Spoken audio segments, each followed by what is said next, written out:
Admitted to dropping the MP at a hotel where he had refreshments and spent the night with two abductors on 25th May 2025 following the alleged abduction.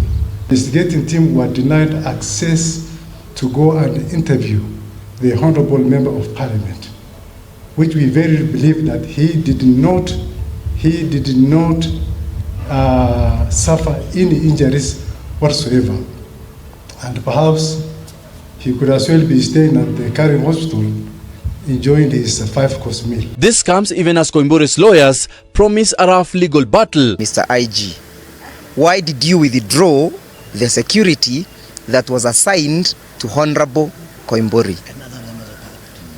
Why are you continuing to withdraw the security of other members of parliament while you are aware that the country has lost one member of parliament? The report that has been tabled today in Parliament, Mr. Speaker, is what I can only term as the biggest political scandal in our country, Mr. Speaker. It's the biggest political scandal, Mr. Speaker. One, to visit Honorable Koimburi in hospital, and two, to bring a statement and furnish information to the House on his disappearance and subsequent reappearance. Go ahead. Thank you, Honorable Speaker. And as you had properly said, the House recalled that yesterday in the afternoon session, you did instruct I and Honorable Nanok to visit Honorable Koimburi so that we can able to furnish the House. And Honorable Speaker, we exactly did as you direct, and we have got here a report, one from ourselves as a result of our visit, and I equally have a report from the IG on the status update report on the investigation, on ongoing investigation concerning the alleged abduction.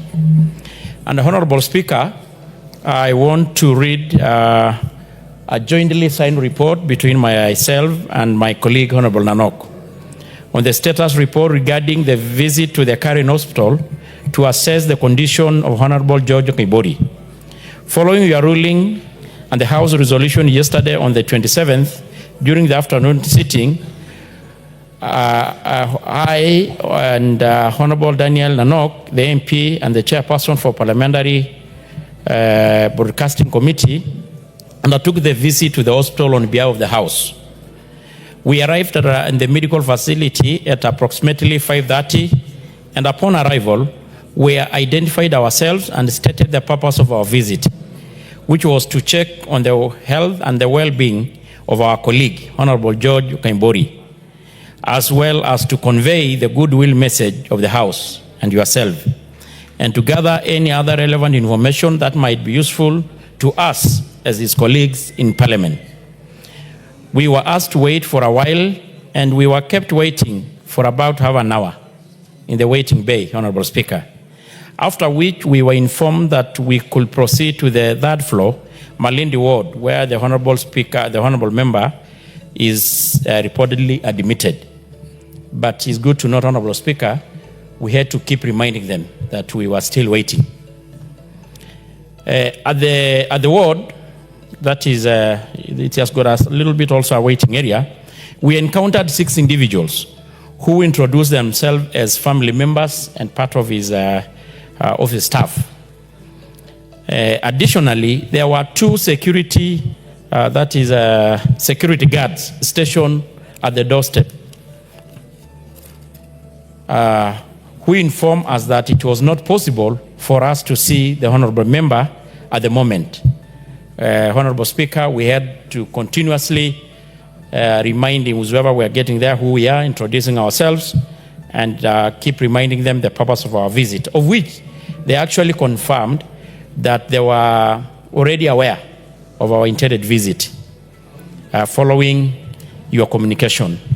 We explained that our visit was in accordance with a directive from the House Speaker, and it was purely for the well-being and the health of our colleagues, but our request was still declined.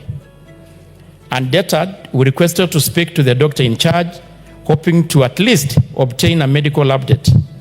Unfortunately, this effort did not bear fruit either, as we were told the doctor was unavailable at the time. We were then introduced to a senior nurse who was on duty and managing the patient care in the ward. The nurse politely informed us that it will not be possible to see honorable member during our visit due to a medical advice and privacy consideration. And in fact, we were told that he was undergoing a procedure. The senior nurse did, however, assure us that the honorable member was in stable condition and was receiving the necessary medical care, while we were not able to see him physically. And he was, but he said that he was in stable condition. Honorable Speaker, because that is all, and we had no option other than to leave the place. We actually had to kind of, until even my colleague was like telling me we cannot push ourselves more further. It's like the people who were there, Honorable Speaker, were actually kind of looking at us with a lot of suspicion, as if we were there for other reasons. And we, despite that, we keep assuring them that we just wanted to get the update of his well-being. So in regards to our visit, Honorable, that is all we had to say. So in summary, we were declined the entry. And it's good to note, Honorable Speaker, we were not the only one. I think there were other members also who were declined. But it's also good to note that a few hours before our visit, we saw a media briefing from some other political class who was allowed the entrance, and actually issued a press brief. So I don't know why it is always a coincidence. When members probably from our side try to visit, they are always denied. Honorable Speaker, on the part of the IG, the National Police Service, I've got two sets of statements here with me. One which was written yesterday, and the other one was written today. And for the purposes of record, I want to start with the one on the 27th, which gave a chronology of event since the alleged abduction of our colleague. Honorable Speaker, the National Police Service wishes to provide a comprehensive update on the ongoing investigation into the alleged abduction of George Koimburi, Member of Parliament for Juja constituency. On Monday, 26 May, the attention of the National Police Service was drawn to an amateur video circulating on social media, mainstream media, purportedly showing the Member of Parliament abandoned at a farm in Juja. Police officers from Juja swiftly responded, visiting the alleged scene and thoroughly documenting the area. Upon comparing its vegetation and road dimensions at the scene, which those in the video, it was established, Honorable Speaker, that the two did not match. During the questioning, Moses Karaoke, the caretaker of the coffee farm, which is owned by Jimmy Wanjigi, stated that he had not witnessed such an incident. The officers then proceeded to the Plainview Hospital in Ruiru, where the Member of Parliament had reportedly been taken for treatment. They confirmed that the vehicle used to transport him, registration number KCJ 660P, belonged to Honorable George Koimburi, and was driven by Frida Njeri, who was also the first responder at the alleged crime scene. The hospital did not disclose the nature of the treatment or first aid administered, making it difficult to assess the extent of the alleged injury. Meanwhile, specialized team from DCI headquarters, supported by the forensic expert from the National Forensic Laboratory, were promptly deployed to the scene to conduct other examination, gather critical evidence, and establish the circumstances surrounding the alleged abduction.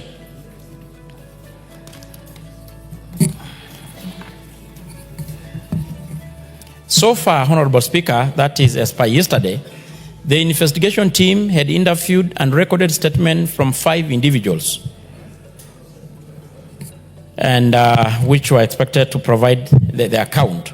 This progress underscores the National Police Service commitment to uncover the truth regarding the abduction allegation with the highest standard of professionalism and diligence.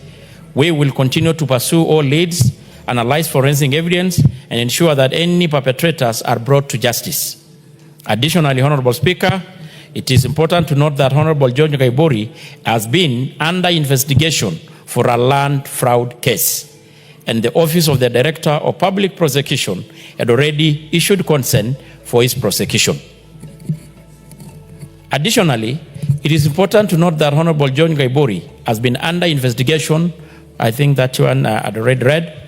On Friday, 23rd May 2025, the MP, fully aware of the police intention to arrest him, evaded arrest by escaping on a motorbike with his private security and swiftly off his mobile and switched off his mobile phone. His car, occupied only by his driver, who was intercepted, and the driver was arrested but later released after recording a statement. The MP only resurfaced yesterday, coinciding with the abduction claim. In conclusion, we once again urge anyone with information regarding the incident depicted in the video to report to the nearest police station or contact us via a provided toll-free number 999-911-112 or the Fichua kwa DCI.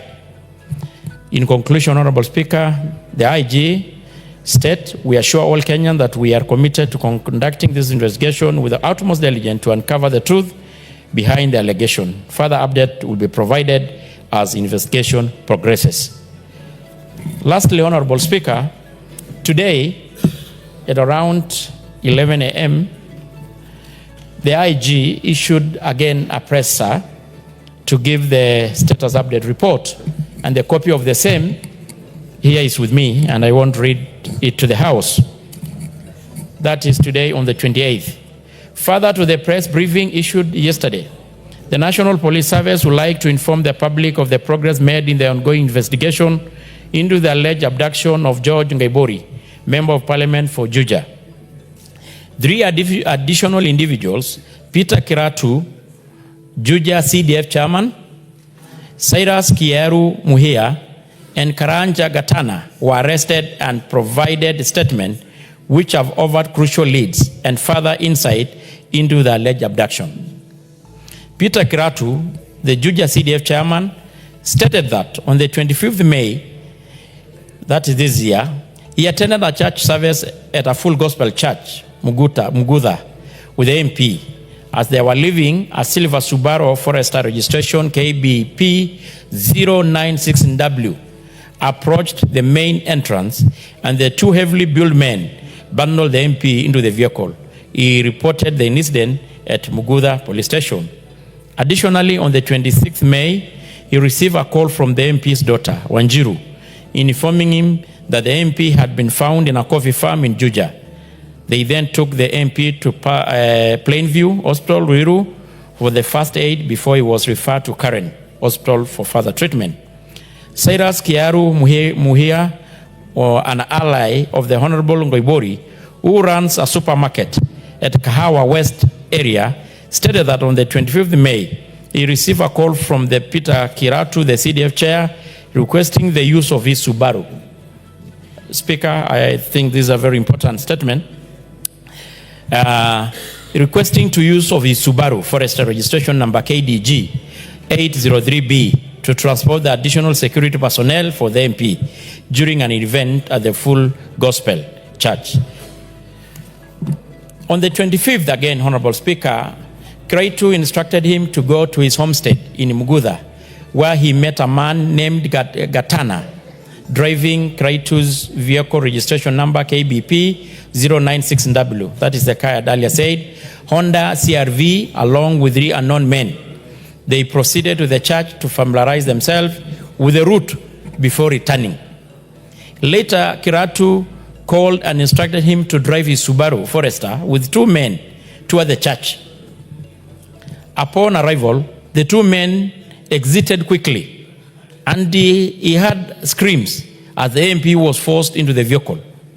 they drove toward Jacaranda Coffee Research via Kabogo Road, where the MP instructed them to stop near a waiting Honda CRV, registration number KBP 096W, belonging to Kiratu. Cyrus was left with the two men who warned him not to disclose any information to the police. The police have managed to recover two vehicles: the Honda CRV registration number KBP 096 belonging to Peter Kiratu, and a Subaru Forester Silver in color registration number KDG 803B belonging to Cyrus Kiairu Muhia. Additionally, one suspect, Karanja Gatana, has been arrested. Gatana admitted to dropping the MP at a hotel where he had refreshments and spent the night with the two abductors on the 25th May 2025 following the alleged abduction. You want me to repeat that? Honorable Speaker, public demand. The police have managed to thank you, Honorable Speaker, well guided. Honorable Speaker, the police have managed to recover the two vehicles. I'd earlier said this, belonging to Cyrus Kiairu Muhia. Additionally, one suspect, Karanja Gatana, has been arrested. Gatana admitted to dropping the MP at a hotel where he had the refreshment and spent the night with the two abductors on the 25th May 2025 following the alleged abduction. He added that on the 26th May 2025, while using Kiaru's vehicle, he had picked up the MP from the hotel and took him to the scene where they claimed he had been dumped. Before the MP exited the vehicle, he helped him tear his clothes to fake evidence of torture by the alleged abductors. The National Police Service further appeals for the public's continued support and encourages anyone with information that may assist the investigation to report it to the nearest police station or through our toll-free number 999-911-112 or the Fichua DCI 0800722303. We assure the public of our steadfast commitment to resolving this case, and we will provide further update as the investigation progresses. The letter and the statement signed by Douglas Kanja Karonche, MGH, CBS, OGW, the Inspector General of the National Police Service, on the 28th, 2025. Honorable Speaker, I think I don't have actually much to add on this. That is the statement. It's not my own words. That is the words from the IG, the authority mandated by our Constitution and our laws to investigate such matters. And they are competent enough. And they have the requisite knowledge and experience. So, and I'd also given along with the statement our own findings as a House, on behalf of the House, in regards our visit, Honorable Speaker. I submit. Thank you. From most constituencies, the other schools come from. Thank you, Honorable Speaker. Let me take this opportunity to welcome all our learners to this House. And Honorable Speaker, Oiti Glory is a school in a small village in Kajiado Central called Oiti. And I want to encourage all the learners here and tell them that most of these members have come from such places. So it is not impossible for one of you to be here one day. So let this journey today be a beginning of your dreams. I welcome all of you. Karibuni Bunge.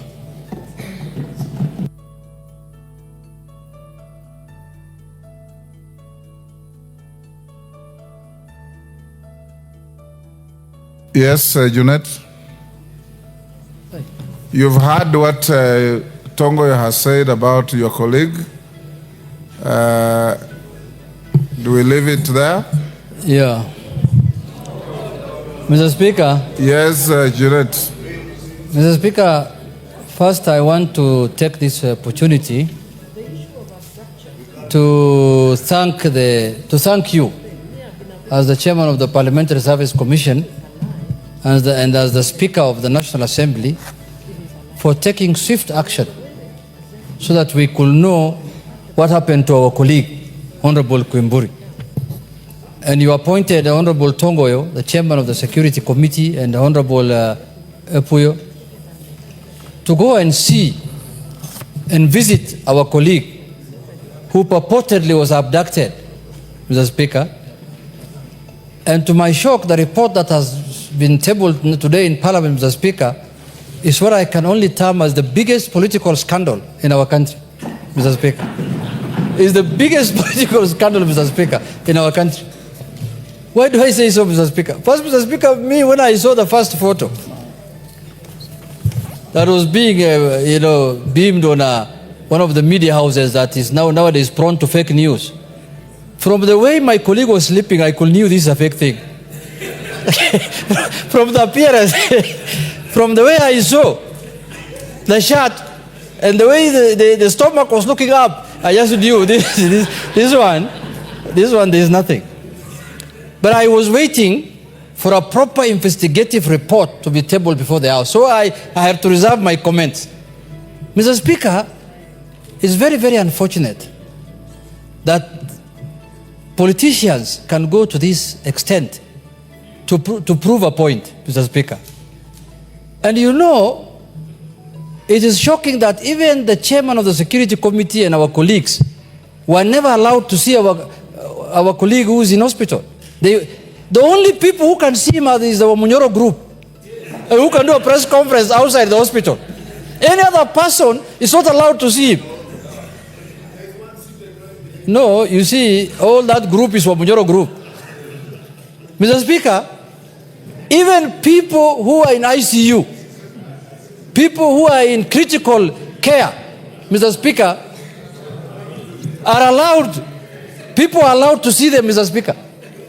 This is the first case I've ever seen somebody who's not even, we don't know whether he's critically ill or not, nobody can see him. Only Wamunyoro group, Mr. Speaker. And they're the only ones who can speak to the public that we have visited our friend, he was inhaling some gas or something like that. Mr. Speaker, the director of this drama, now I've come to conclusion that the director of this drama is none other than one Mr. Obujoro. This is the same thing he did when he was running away from interrogation at the Senate. You remember? During the impeachment. He went and admitted himself in the same hospital, Mr. Speaker. So it's the same script. It is the same. But this country is full of drama. You've made your point. Mr. Speaker, let me conclude. Let me conclude, Mr. Speaker. The same disease, the same hospital, the same bed, the same visitors, the same doctor, nobody else can see you. Mr. Speaker, I want to thank the police service of this country, the Inspector General of Police, and the DCI Director for the swift investigation that they have done this matter. Because, Mr. Speaker, if this thing was not investigated thoroughly, these self-abductions will have gone up. Today it will have been Koimburi. Tomorrow I can tell you, there's a candidate who's watching me here, Mr. Speaker. He will have hidden himself in these mokoka trees. somewhere, I know, I don't want to mention names. He will have hidden himself behind a mokoka tree. And he will have told you, I have been abducted. So, Mr. Speaker, I am very, very happy today that this thing has come to light. But I want to urge the former impeached former deputy governor, the deputy president, please don't go this direction. This kind of politics of deceit and conmanship and this kind of tactics of self-abduction and somebody shooting his car, claiming that I am under attack, those are all the way of doing politics. If you want to know how to do opposition politics, you know where you can find good advice. Go and see Baba. Sit down with him.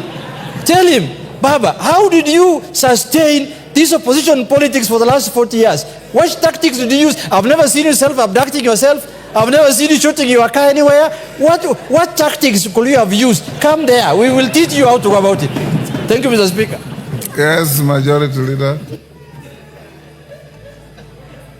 Thank you, Honorable Speaker. Honorable Speaker, allow me to also begin by first, in one of these very rare occasions, to congratulate the Inspector General of Police, the Director of DCI, and all the officers within our police service for the good work that they have exhibited, not just in this case, but also in cracking the unfortunate murder of the late Were. And I think, Honorable Speaker, we have not taken time to congratulate them also because of the swiftness with which they were able to apprehend the culprits or the criminals who murdered the late Were. And I want to believe that they are still working to ensure that they get even the sponsors of the people who pulled the trigger on the late Were. But, Honorable Speaker, this matter is not as light as we may be taking it, because a matter that flies right into the face of this Constitution, Honorable Speaker. Chapter 6 of the Integrity of the Leadership and Integrity Act. Honorable Speaker, if you allow me, Article 73 says that responsibilities of leadership, authority assigned to a state officer, is a public trust to be exercised in a manner that, 3, brings honor to the nation and dignity to the office, and promotes public confidence in the integrity of the office. We are not discussing one of us, because we need a motion to be before the House to discuss any one of us. But it is the dignity of the office of a member of parliament that is in question today, Honorable Speaker. If a member of parliament who has been elected by his people to come and represent them in this House can dare engage in the kind of criminality that we have seen the Honorable Koimburi engage in, Honorable Speaker, this should be one of the saddest days for this House, Honorable Speaker. This is the same member, Honorable Speaker, who last year claimed that members of parliament were being paid 2 million shillings to vote on the finance bill. You will remember, all of you, that the Honorable Koimburi appeared before this House, apologized, and in our magnanimity, we accepted his apology and let that go. Honorable Speaker, as a House, we must not let this pass. We must not let it pass. When we forgave Honorable Koimburi and let it go, the impeachment of this drama director, I don't know whether he's a script writer or the drama director. Malala might be the script writer, the director is a former deputy president, and the actor now is Koimburi. Just like during the impeachment process, as the Honorable Junet says, the former deputy president appeared here looking very dark. But because he knew there was no cross-examination in the National Assembly during the impeachment process, he had the audacity and the guts to come and try defend himself here. But he did not have the courage to face the House where he would be cross-examined.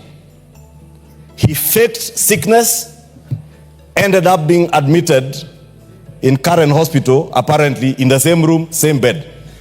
I am not certain, and I want to speak to my good friend, Dr. Gekonyo, a man of very high integrity and a good doctor in this country, and plead with him not to allow his hospital to be misused by these people who are otherwise common street criminals, Honorable Speaker, I dare say. The Honorable Koimburi was saying, Honorable Speaker, again went to the media and said that members of parliament were being paid, I think, 500,000 or something like that, 5 million shillings, to impeach a deputy president who deserved nothing more than what he got. In fact, we should have impeached Rigathi Gachagua probably a year before.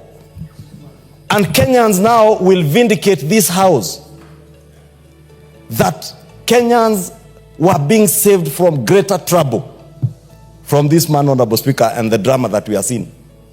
It's unfortunate, Honorable Speaker, that this circus has pulled into it other dignified leaders like your good friend, the former Vice President Kalonzo Musyoka, who I saw yesterday at Karen Hospital, together with our former Speaker, J.B. Muturi, saying that there are people who claim there was a self-abduction.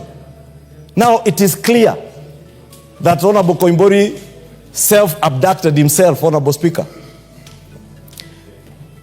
Honorable Speaker, I appeared on a show on Al Jazeera TV last month but one, on the 4th of February or the 5th of February. And I was put to task on the question of abductions in this country. Because you remember the president committing that he will end abductions, and many people never understood. And people would ask, who is abducting people?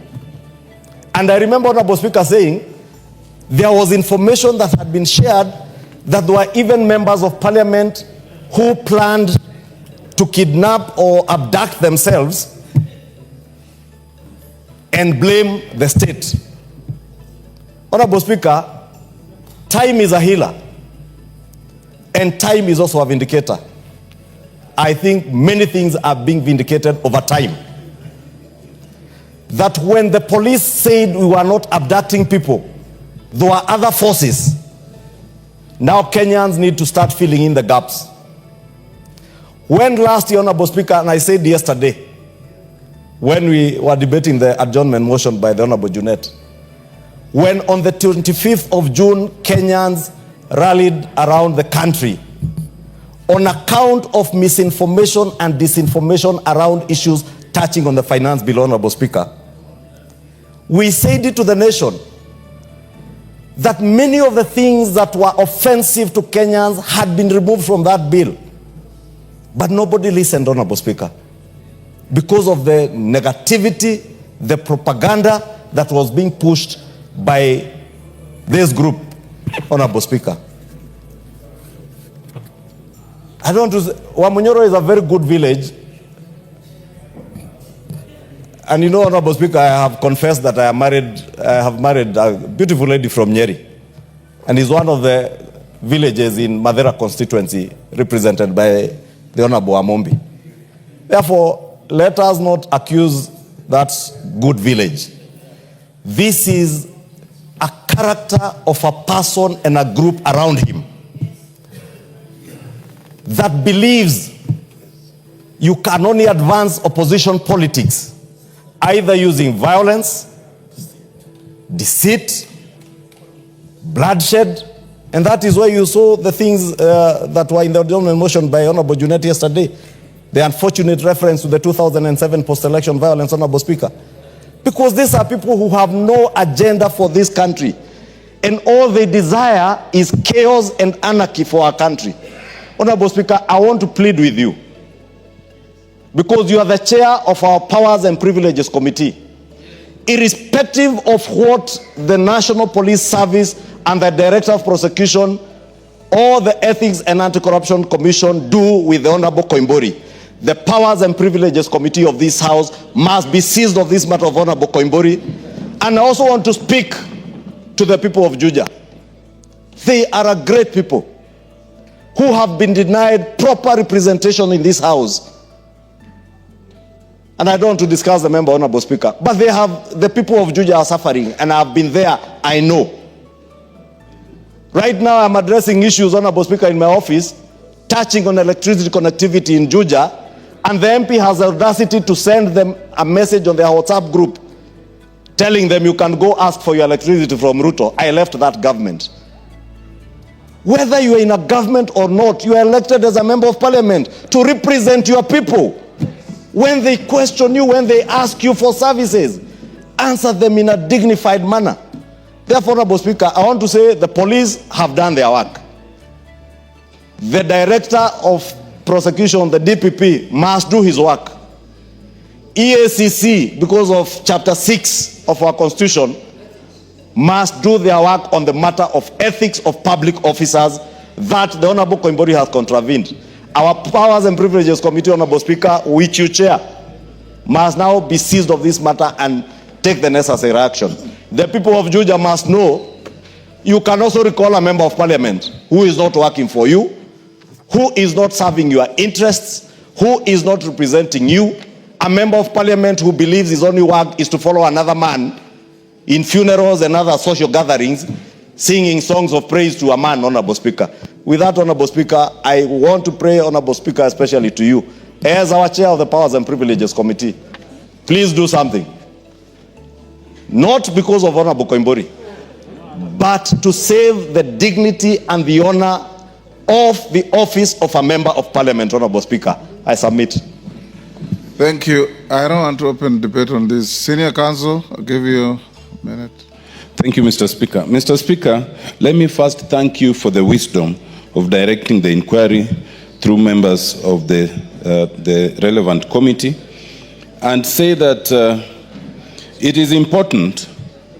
The concern to find out what happened is not born out of anything in the standing orders. But it was a concern for a colleague, because we must all be concerned when a colleague is in distress. And therefore, I find 4 very unique things about this matter. One, which is very positive on the part of the police, is the swiftness of the inquiry. I hope we can have such swiftness in all matters. 2 is the openness in terms of the update of what happened. I think that is also a very good thing, and they are to be commended. There are also 2 very unique things which are to be discouraged. The one is that while we call on the police to do investigation, then they are blocked from accessing our colleague, who is the only primary person who can give the most useful information. That is disabling the police. And then we might blame them. The second one, which I find unique, is something is developing where when one is admitted, then people come and give updates on their medical condition, people who are not medical practitioners, within the vicinity of the hospital. That usually does not happen in most hospitals. I think that's unique to this very able establishment. And it is not a good thing, because then you don't know if one is speaking authoritatively or not. But that said, Mr. Speaker, abduction is a very serious thing. Unlike my colleagues, I want to welcome the preliminary report by the police, but as they've stated, it's a preliminary report. It's not a conclusive report. I expect that there will be a conclusive report. Once it is concluded, Mr. Speaker, if indeed there were people who are involved in kidnapping our colleagues, they must be prosecuted. But if indeed there were people who are, who coined this up and it was not true, they too must be prosecuted.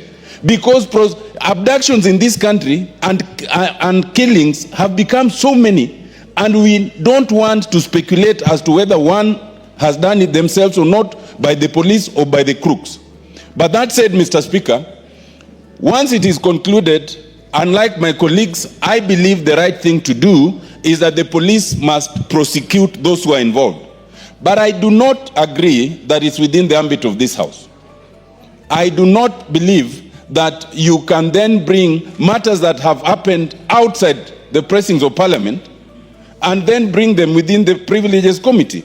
I think that ultimately is between the employer and our employers are the voters and the police who ought to prosecute.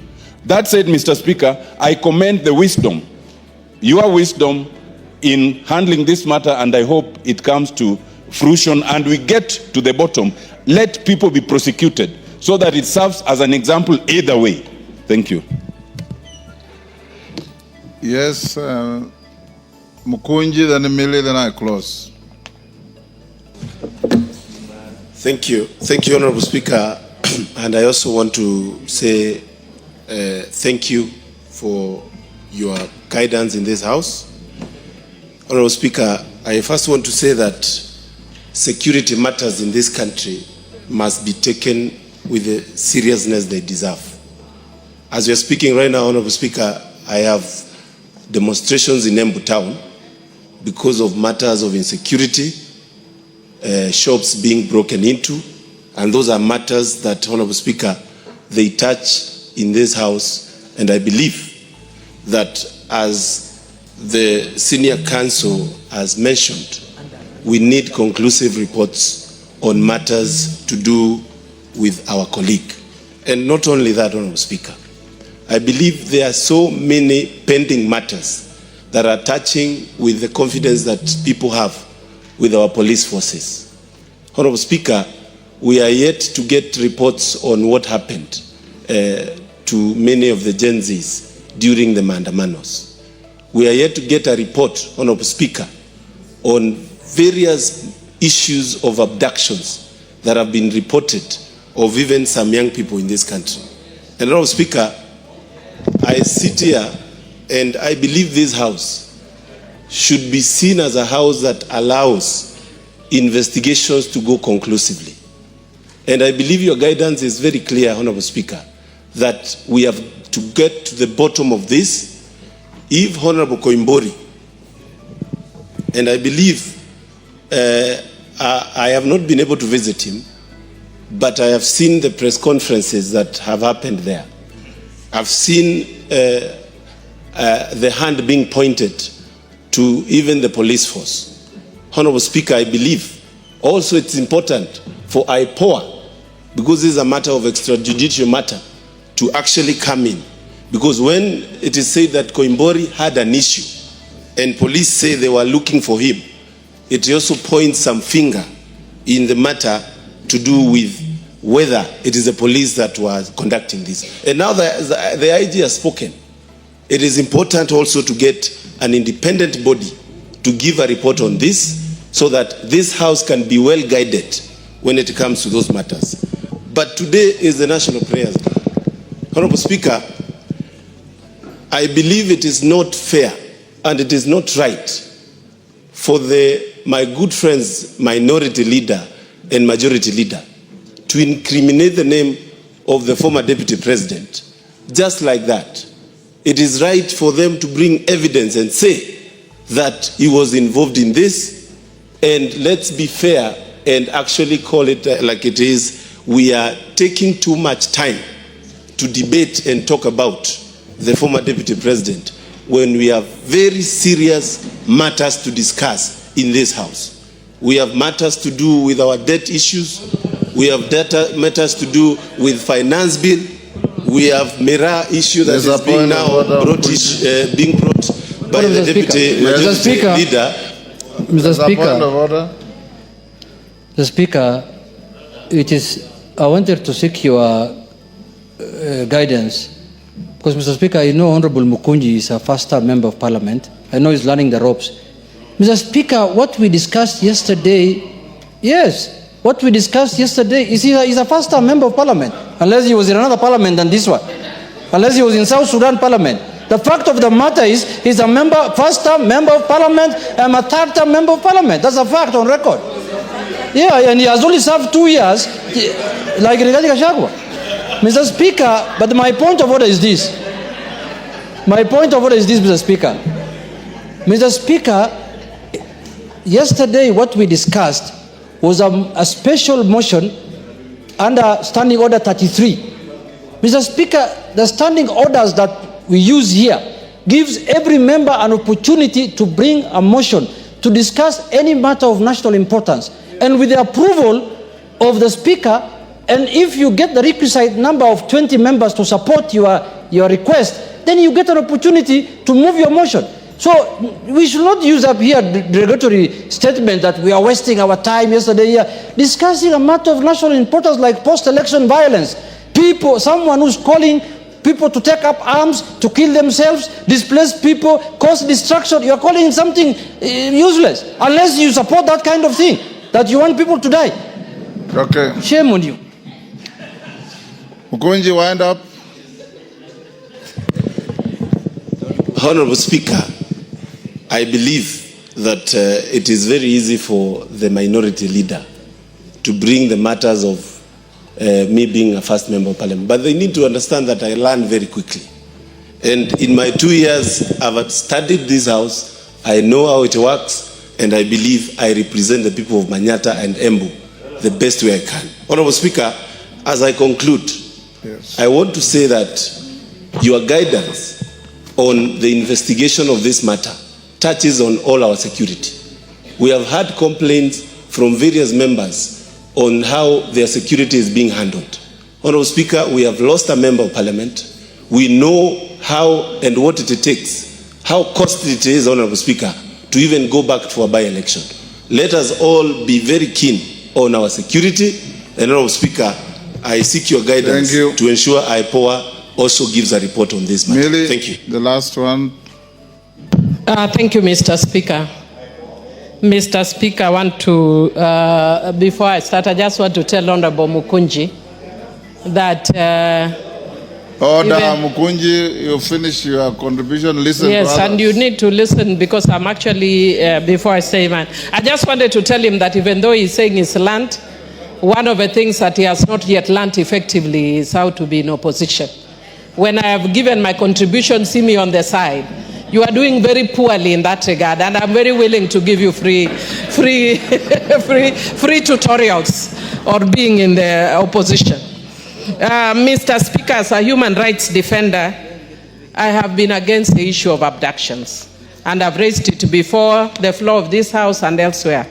And I'm very happy that I have seen actually almost disappearance of the issue of human abduction. Mr. Speaker, whether I'm in government or outside, broad-based, non-broad-based, human rights remain human rights. And I have raised it consistently. And Mr. Speaker, when our colleague was allegedly abducted, I condemned his abduction.